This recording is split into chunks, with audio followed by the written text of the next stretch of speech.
কারখানা পর্যায়ে ভয়ভীতিহীন ও দর কষাকষির মাধ্যমে ইউনিয়ন গঠন না হলে শ্রম খাতে অস্থিরতা কমানো সম্ভব নয় বলে মন্তব্য করেছেন শ্রম সংস্কার কমিশনের প্রধান সুলতান উদ্দিন আহমেদ।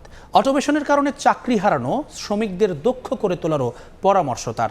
শ্রমভবনে মতবিনিময় সভা শেষে তিনি কথা বলেন। এ সময় শ্রমিক প্রতিনিধিরা কমিশনের কাছে বেশ কিছু সংস্কার প্রস্তাবনা তুলে ধরেন।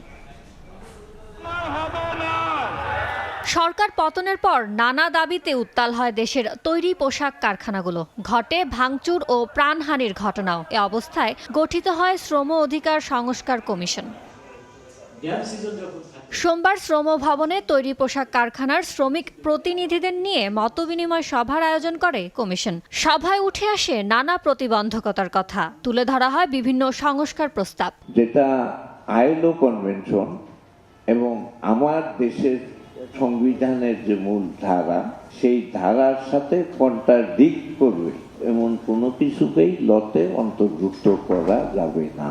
সংস্কার কমিশনের প্রধান বলেন, কারখানা মালিকদের সাথে শ্রমিক সংগঠনগুলোর ভীতিহীন আলোচনার পরিবেশ তৈরি করতে হবে, না হলে অস্থিরতা কমানো সম্ভব নয়। কারখানা পর্যায়ে ভয় ভীতিহীন দর কষাকষির চর্চা পরিবেশ তৈরির জন্য যদি উদ্যোগ না নেওয়া হয় সম্মিলিতভাবে সরকার, শিল্প এবং ইউনিয়ন বসে এবং বাস্তবসম্মত একদমই কিভাবে ইউনিয়নটা হবে এবং দর কষাকষি হবে, নাম কষ্ট ইউনিয়ন না, এটি ছাড়া আজকের এই ক্রাইসিস উত্তরণ সম্ভব না।